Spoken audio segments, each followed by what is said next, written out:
lah.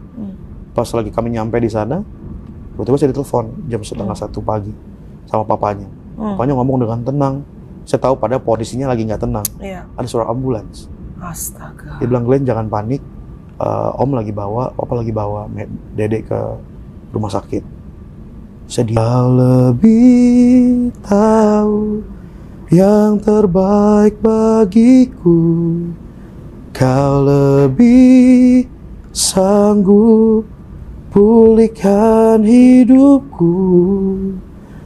Ku berserah, ku percaya hanya Yesus penolong yang setia. Salam damai sejahtera bagi kita semua, kembali dengan saya di channel ini. Terima kasih bagi teman-teman yang senantiasa setia mendukung dan memberi support terhadap perkembangan channel ini. Kiranya saudara dan saya sehat-sehat selalu, amin. Kehilangan adalah bagian yang tidak bisa terpisahkan dalam kehidupan saya dan saudara. Bisa jadi kehilangan orang yang saudara dan saya cintai, yang kita sayangin, seperti sahabat, teman, saudara-saudara yang terdekat, orang tua, dan lain sebagainya.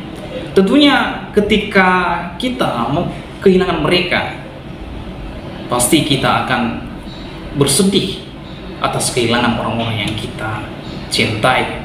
Nah teman-teman, kita dikejutkan oleh seorang artis rohani, yaitu Melita Sidaputar.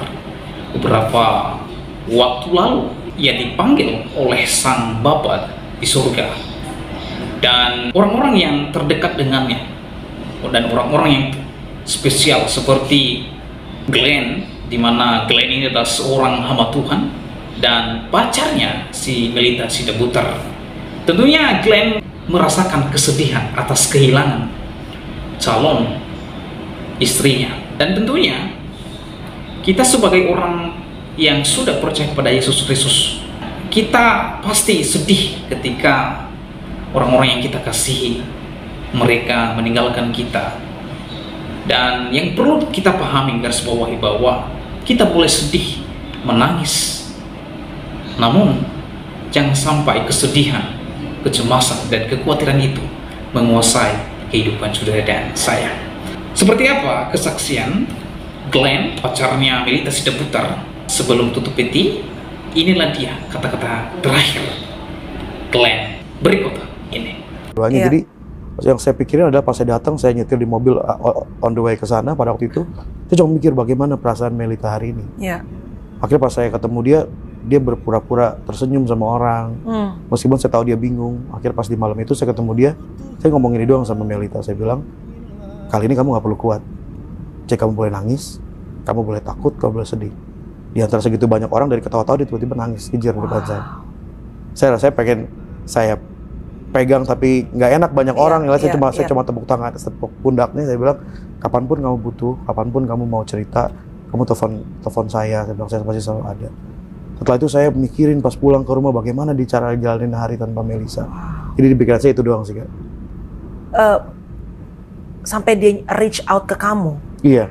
Berarti kan dia ngerasa bahwa butuh dibimbing sama seorang sosok kakak gitu ya. Dan Iya. dia manggil kamu juga kakak kan? Manggil ya, Kak. Lucu sekali guys, pacaran tapi kakak dan dedek panggilannya gitu. Iya. Dan memang ternyata ini permintaan dari almarhumah untuk dia minta memang dipanggil dedek sama kamu ya. Betul. Gimana waktu pada saat pertama kali Melisa itu berpulang, almarhumah Melita ini seperti apa dia dealing, karena kan dia harus pelayanan juga, harus greeting seorang, harus mengucapkan bahwa God is good, Tuhan itu baik, tapi kembarannya berpulang saat itu. Gimana kamu ngelihatnya dia melewati hari demi hari? Waktu pas di proses awal itu, karena kami nggak saling bercerita, jadi pada waktu itu saya nggak tahu. Tapi waktu pas kami deket, dia banyak cerita tentang bagaimana cara dia ngelewatin, susah banget. Bahkan kondisinya bukan cuma dia yang berduka, tapi papa mama, kondisi keluarga semua berduka. Dari kecil mereka di keluarga yang setiap malam mereka gandengan tangan berdoa bersama, selama pasca itu nggak ada lagi. Hubungan antara keluarga dengan keluarga dingin, antara hubungan Melita dengan papa mama jadi dingin, abang-abang jadi dingin. Karena masing-masing berusaha untuk cope dengan keadaan. Betul, ya? Betul. Sampai akhirnya Melita cerita bahwa di rumah tuh kayak kuburan. Selama hampir 1 tahun. Sampai akhirnya kami deket. Pada waktu kami deket, saya dulu mikir Kak, ini saya rasa sayang sebagai wanita atau gimana nih. Akhirnya saya ajak dia ketemuan pertama kali dan setelah, saya bisa menyadari saya ada suka ya, saya jatuh cinta. Jadi bukan pelayanan aja gitu ya? Iya, saya jatuh cinta sama Melita. Saya bukan datang ke depan Melita cuma untuk melayani, untuk jadi teman sharing, tapi saya mengasihi dia ternyata. Dan akhirnya saya minta izin, saya bilang sebelum kita jalanin hubungan ini, saya mau ketemu papa mama. Jadi kamu izin langsung ke papa mamanya? Pas saya datang, saya kaget. Rumahnya semuanya hampir bisa dibilang gelap. Why? Aku juga nggak tahu ya, tapi kayak memang spirit has gone gitu ya? Spiritnya nggak ada, terus juga lampu-lampunya semuanya kayak gelap aja gitu. Aduh, sedih. Gelap, jadi papa mamanya juga mungkin nggak saling tegur sapa dengan baik ya mungkin pada waktu itu. Cuma karena mereka tahu dan kenal saya dari dulu, jadi mereka berusaha untuk menanggap dengan baik gitu. Sampai akhirnya kami ngobrol sama papanya awalnya, mamanya nggak lama keluar. Mamanya kurus sekali, mamanya selalu nangis sampai hampir 1 tahun itu. Ini saat Melisa berpulang ya? Setelah 1 tahun masih tetap menangis. Masih tetap dingin antara keluarga dan keluarga. Sampai akhirnya saya juga nggak tahu gimana cara menghibur. Saya pernah kehilangan papa saya tahun 2014. Tapi karena kasih Tuhan kami cepat untuk pulih gitu. Tapi saya paham perasaan papa mama pada masa itu. Mereka cerita nggak pernah terbayangkan orang tua akan mengantar anaknya. And that's the hardest things in life. Dan saya nggak bisa ngomong apa-apa pada waktu itu Kak. Saya mau bilang menguatin, saya nggak pernah jadi orang tua. Saya nggak pernah tahu bagaimana rasanya orang tua membawa anaknya untuk berpulang. Menguburkan. Dan pada waktu itu saya cuma cerita tentang kebaikan Tuhan, apa yang saya rasakan. Karena saya tidak lebih hebat, tidak lebih jago dalam menjalani hidup seperti papa mamanya. Yang bisa saya lakukan adalah saya menceritakan kebaikan Tuhan. Saya menceritakan kebaikan Tuhan, bagaimana Tuhan pulihkan saya di masa-masa sulit saya dengan kehidupan saya pribadi.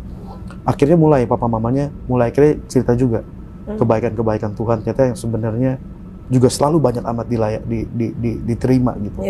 Sampai akhirnya mulai ada keceriaan. Setelah saya datang, papa mamanya selalu excited kalau saya datang ke rumah. Kami tuh jarang dating. Jadi dating kami adalah di rumah, kami ngobrol. Jadi saya kalau ngobrol juga ada Melita, ada saya, papa mama, ada abang-abang, kami ngobrol. Akhirnya kami mulai ngobrolin kebaikan Tuhan. Tuh, berapa tahun yang lalu kami ditolong Tuhan, beberapa waktu lalu kami ditolong Tuhan. Cerita, sampai akhirnya di momen papa mamanya cerita sama Melita, setelah adanya Glenn, merasa ada kakak lagi di rumah. Melita juga jadi mulai manja lagi balik ke papanya. Papa mamanya jadi ngobrol lagi, jadi akhirnya berani untuk berdoa bersama lagi. Sampai akhirnya Melita juga dalam kehidupannya, kalau selama ini dia pelayanan dengan keraguan-raguan, kebimbangan. Dia bilang Tuhan baik tapi kondisi tidak berubah selama 1 tahun. Tapi setelah kami bersama, karena kebaikan Tuhan, saya pun jadi jalanin hidup bersuka cita. Ternyata kesaksian kehidupan papa mamanya Melita, abang-abangnya Melita, jadi berkat buat saya pribadi. Dan ternyata kita jadi saling nguatin. Saling nguatin ya? Iya, saling nguatin. Sampai mamanya akhirnya naik berat badan, udah mau keluar ke mall, udah mau lihat ibadah. Sampai sebegitunya Kak. And then this happened? Iya. Wow. Gimana mamanya sekarang? Kalau misalnya orang waktu itu lihat waktu pas malam di mana Melisa berpulang ke rumah Tuhan, saat Melita berpulang jauh banget beda, 180 derajat berbeda. What do you mean? Mamanya happy. Waktu Melita? Bukan happy artinya udah pulang, tapi lebih bersuka cita. Kok bisa? Aku juga bingung, aku juga kaget. Saya baru kenal kurang lebih 2 tahun sama Melita. Saya gagal move on sampai hari ini. Tapi papa mamanya malah nguatin saya. Waktu itu pas di malam kita di rumah duka di hari kedua, saya sampein papa mamanya ke kamar. Saya bilang sama mamanya, aku masih manggil tante waktu itu. Aku bilang, tante, Melita itu nggak ada di peti. Saya bilang, Melita itu ada di surga. Yang sedih itu seharusnya Melita lihat kita, karena kita masih berjuang. Sedangkan Melita sudah terima mahkota kehidupan yang kekal di dalam Tuhan. Seharusnya yang harus bersedih adalah Melita lihat kita. Jadi kalau tante sedih lihat peti, tante salah. Karena Melita nggak di dalam situ. Melita udah di sana. Sudah menyembah Tuhan di sana. Dan akhirnya, iya Glenn. Tapi mamanya kuat banget sampai, memang kita berduka, kami kehilangan. Tapi kehilangan karena kami percaya itu rencana Tuhan. Jadi apa yang membuat kita kuat adalah, itu rancangan Tuhan, itu agendanya Tuhan. Jadi meskipun kami kehilangan, kami rindu sekali sama Melita. Kalau ditanya papa mamanya merindu, pasti nggak akan pernah lupa Melita. Of course. Tapi pas saya datang ke rumahnya setelah kami udah kelar prosesi semuanya, saya datang ke rumah. Dulu waktu kejadian Melisa, mamanya nggak mau lihat foto Melisa. Semua waktu ditaruh Melisa di gudang. meninggal pertama tuh ya? Ditaruh di gudang. Pas saya datang, saya jujur agak sedikit takut datang ke rumahnya. Bagaimana cara saya lihat papa mama, pasti terpukul, abang-abang terpukul. Tapi pas saya datang, mamanya sibuk ngeluarin foto-foto. Malah masih sibuk bercandain saya, mana coba yang Melita, mana Melisa. Oh, ini baru kejadian setelah acara kebaktian, penguburan dan segala macam nih. Iya. Wow. Malah mamanya bilang, aku udah panggil mama kan, Glenn ke atas nih ke kamar Dede. Saya takut saya nggak kuat. Saya malah ditemenin sama abangnya ke atas untuk lihat beberapa barang Melita, beberapa yang jadi kenangan kami. Papa mamanya minta saya untuk ambil bawa pulang. Terus saya tanya sama abangnya, namanya Ronald. Saya bilang, Nal, mama udah ke kamar. Dia bilang belum kok. Dia bilang, oh iya. Kami lagi ngobrol, saya lagi sedih di dalam. Tiba-tiba mamanya datang masuk ke dalam, santai banget mamanya datang masuk ke dalam. Ini Glenn, ininya. Wow. Walaupun sempat viral di TikTok tuh waktu hari kebaktian sebelum penguburan ya, itu sempat aku lihat di TikTok. Mamanya tuh di kursi roda ya.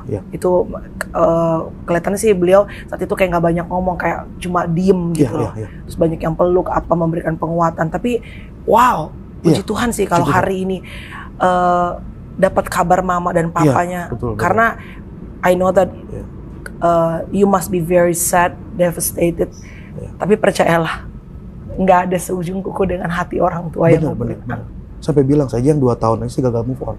Apalagi papa mamanya ngeliat tingkah lucu anaknya dari kecil sampai gede, ke 3 tahun nggak bisa dibandingin sama duka yang saya alamin. Papa mamanya jauh lebih berat. Makanya saat saya lihat papa mamanya itu jadi kekuatan buat saya. Mereka aja bisa gitu. Mereka bisa karena mereka tahu ini rencana Tuhan. Oke, Glenn, sebelum banyak banget nih sebenarnya pertanyaan karena fansnya almarhumah tuh dua-duanya ya, Melisa dan Melita nih banyak sekali. Mereka yang request, Kak kalau boleh, dan kebetulan sebetulnya bulan April ya berarti meninggalnya? Bulan April, tanggal 8. Ya, April. Di bulan Ramadan kemarin sebenarnya meninggalnya. Itu banyak sekali beberapa public figure memang berpulang kan gitu, atau kejadian gitu. Banyak yang tanya, Kak Glenn tahu nggak sih sebetulnya memang kan dulu Melisa kita dengernya meninggalnya itu kan viral juga tuh, apa namanya, Melisa idol ya sebutannya gitu. Tiba-tiba berpulang karena usianya sangat muda gitu ya, usia muda, kelihatan juga sehat. Terdengarnya beritanya adalah sakitnya jantung. Aku nggak tahu spesifiknya jantung kenapa. Terus tiba-tiba sekarang kembarannya meninggal juga di usia yang muda juga gitu. The whole time kamu 2 tahun pacaran, memang si almarhumah ini ada kayak menunjukkan simptom-simptom bahwa kayak terganggu secara kesehatan nggak? Ya. Jadi waktu itu jadi kami kenal Melisa Melita, mereka tuh aktif sekali di gereja. Mereka ikut semua kegiatan, ikut cheerleaders, ikut dancer, ikut kegiatan dari kecil nih. Dari kecil. Bahkan dari kecil mereka udah aktif di gereja lah. Dan mereka sibuk juga di kegiatan di sekolah. Mereka nggak ada masalah apapun. Tapi memang semenjak Melisa berpulang, di situ Melita cerita sama saya sebelum kami deket, dia bilang dia ngalamin juga rasa sakit yang sama. Which is jadi, adalah sesak nafas seringkali. Sesak nafas dan debaran jantungnya tuh lebih cepat daripada kita. Detak jantungnya lebih cepat dibanding kita. Jadi kalau kita olahraga, kita deg-degannya lebih cepat, dia diam aja, dia dari begitu. Wow. Dia dari begitu. Tapi mungkin saya tahu, mungkin dia juga ada trauma ya. Dia mau cerita ke siapa dia juga bingung. Dia mau cerita papa mama, pasti papa mama rasa itu nggak kuat. Sampai akhirnya kami jalanin hubungan, saya mulai merasa kok Melita gampang deg-degan terus gampang capek. Kita ngomong aja sebentar kalian. Dia nyesek. Saya bilang, kamu kenapa? Aku kecapean. Memang Melita ini nggak suka olahraga, Kak. Dia nggak suka olahraga, jadi saya pikir mungkin kurang olahraga nih. Kamu harus dong pelan-pelan pagi-pagi kamu jogging atau apa. Saya beliin sepeda statis di rumah. Supaya kalau kamu nggak suka matahari, kamu di rumah deh at least 10 menit 1 hari. Kami masih anggapnya seperti itu. Berapa kali saya suka temenin dia pelayanan, saya temenin dia nyanyi. Dia gerak sedikit, jalan sedikit tuh capek, nyanyi jadi nggak maksimal. Sebenarnya saya pikir kayaknya ini ada yang aneh ya. Saya boleh cerita lah. Kamu udah mulai curiga tuh sebetulnya? Iya, saya udah mulai curiga. Akhirnya saya tanya, Kita cerita. Sebelum ketemu saya dia sempat ronsen. Memang ada indikasi. Iya. Ada indikasi, tapi dia habis itu dia nggak mau berani lagi. Kami berdebat panjang, ayo kalau kita mau kuasa Tuhan dinyatakan, kita harus tahu dulu masalahnya apa. Supaya ada mujizat kita bisa bersaksi. Iya, iya. Jadi kita bukan ngecek untuk bikin kamu takut, tapi kita ngecek supaya nanti mujizat Tuhan tuh nyata dari A sampai Z, ada buktinya, ada perjalanannya seperti itu. Dia bilang nggak mau, aku nggak mau papa mama tuh jadi khawatir, papa mama jadi begini. Sampai bilang ya udah deh, kalau papa kamu belum mau kasih tahu papa mama, saya temenin. Saya temenin, kita cek tapi harus cek. Karena mungkin dari acara Natal ada pekerjaan, jadi kita mau bikinnya di Februari. Kita mau ngecek. Ternyata pas sebelum waktunya, 1 minggu sebelumnya, setelah pulang dari kegiatan, Melita jatuh pingsan di kamarnya. Kapan tuh tepatnya? Akhir Februari. Akhir Februari. Pingsan tanggal 20-an ya. Di kamarnya. Iya, kondisinya memang waktu pas saya datang ke acara tersebut, saya bersama keluarga saya ketemu, kami dukung Melita di sana. Melita pas pulang udah mulai kayak ngawang-ngawang, udah mulai kayak nggak sadar. Terus saya bilang, kamu kenapa, Dek? Aku kecapean, kayaknya aku pengen tidur gitu. Sampai saya bawa ke mobil, orang masih minta foto, orang masih ngajak ngomong, cuma dia Sorry, udah ini fokus. yang kemarin viral di TikTok nggak? Acaranya? Ya kan sempat ada tuh kemarin viral juga yang dia di kursi roda. Bukan. Oh itu sebelumnya lagi. Ya, sebelum lagi. Wow. Dia masih santai banget, dia kan orangnya berisik dan ceria banget, aktif ya. Iya. Jadi suka lari ke sana, saya pikir karena kecapean aja. Iya. Kalau ketemu orang tuh dia larian, ngobrol, ketawa-tawa gitu. Saya pikir udah, karena kamu terlalu aktif sih orangnya, agak cool dikit lah saya bilang. Iya. Akhirnya udah Melita masuk ke mobil, mereka pulang sekeluarga. Saya lanjut keluar kota sama keluarga saya, ada urusan lah. Pas lagi kami nyampe di sana, tiba-tiba saya ditelepon jam 1:30 pagi sama papanya. Papanya ngomong dengan tenang. Saya tahu pada posisinya lagi nggak tenang. Iya. Ada suara ambulans. Astaga. Dia bilang, Glenn jangan panik. Om lagi bawa, Papa lagi bawa Dede ke rumah sakit. Saya diem aja. Dede pingsan, soalnya nggak sadarin diri. Astaga. Wah, saya panik. Iya. Di situ saya langsung takut kehilangan Melita. Sampai akhirnya saya datang ke rumah sakit. Bener, papa mamanya Melita, papanya yang telepon saya dengan tenang pas saya datang ke rumah sakit. Kondisinya semua lagi blank semua. Wow. Papa mamanya blank di rumah sakit, nangis sampai ngegaung ya. Abang-abangnya juga bingung, sampai abangnya juga celutus tata diri aja kayak nggak bingung gitu, kayak orangnya bingung gitu loh. Akhirnya saya datang ke sana, kami berdoa sama-sama. Nggak lama Melita sadar. Itu Februari tuh? Akhir Februari. Melita sadar, tapi Melita harus dimasukin ke ruangan intensif di HCU selama 2 malam. Di situ saya takut sekali kehilangan Melita, karena indikasinya sama persis dengan Melisa, sama persis. Nah teman-teman, itulah dia kesaksian Glenn, pacarnya Melita sudah putar. Tentu kehilangan seseorang memang bukanlah hal yang mudah diterima, saudara. Kehadiran orang-orang yang sangat kita sayangi, yang kita cintai di dalam hidup ini sangatlah berarti di dalam kehidupan kita. Saat ia pergi dan tidak kembali lagi, tentunya ada kesedihan di dalam hati kita. Dalam hal ini ada beberapa hal yang saya sampaikan kepada saudara terkait dengan apa kata Alkitab bagi mereka yang meninggal. 1 Tesalonika pasal 4 ayat 13 dan 14, di sana dikatakan, selanjutnya kami tidak mau saudara-saudara bahwa kamu tidak mengetahui tentang mereka yang meninggal, supaya kamu jangan berduka cita seperti orang-orang lain yang tidak mempunyai pengharapan. Karena jikalau kita percaya bahwa Yesus telah mati dan telah bangkit, maka kita percaya juga bahwa mereka yang telah meninggal dalam Yesus akan dikumpulkan Allah bersama-sama dengan Dia. Yang pertama yang perlu kita pahami bahwa orang-orang yang meninggal, orang-orang yang meninggal di dalam Yesus Kristus, Tuhan mengumpulkan mereka bersama-sama dengan Dia. Jadi yang pertama. Kemudian, apa kata Alkitab bagi mereka yang meninggal? Yang kedua, Roma pasal 14 ayat 8. Di sana dikatakan, sebab jika kita hidup untuk Tuhan. Dan jika kita mati kita mati untuk Tuhan. Jadi baik hidup atau mati, kita adalah milik Tuhan. Jika saudara dan saya mengalami kehilangan atau orang-orang yang saudara cintai, mereka dipanggil oleh Tuhan, Alkitab mencatat jika mereka hidup dan mati, atau jika kita hidup dan mati, kita mati untuk Tuhan. Jadi kematian kita di dalam Yesus Kristus adalah kematian untuk Tuhan, dan kita adalah milik Tuhan. Kita orang yang percaya kepada Yesus Kristus, kita tidak perlu takut. Dan juga kepada orang-orang yang mengalami duka, jangan terus bersedih, khawatir. Sebab Alkitab mencatat bahwa saudara dan saya apabila mati adalah mati untuk Tuhan. Apabila juga hidup, saudara dan saya hidup untuk Tuhan. Jadi baik hidup atau mati adalah miliknya Tuhan. Sungguh luar biasa kata Alkitab menghibur kita bahwa kematian bukanlah sebuah ketakutan atau ketakutan bagi mereka yang percaya Yesus, bukan. Tapi orang yang sudah percaya kepada Yesus Kristus, kematian adalah sukacita, keuntungan.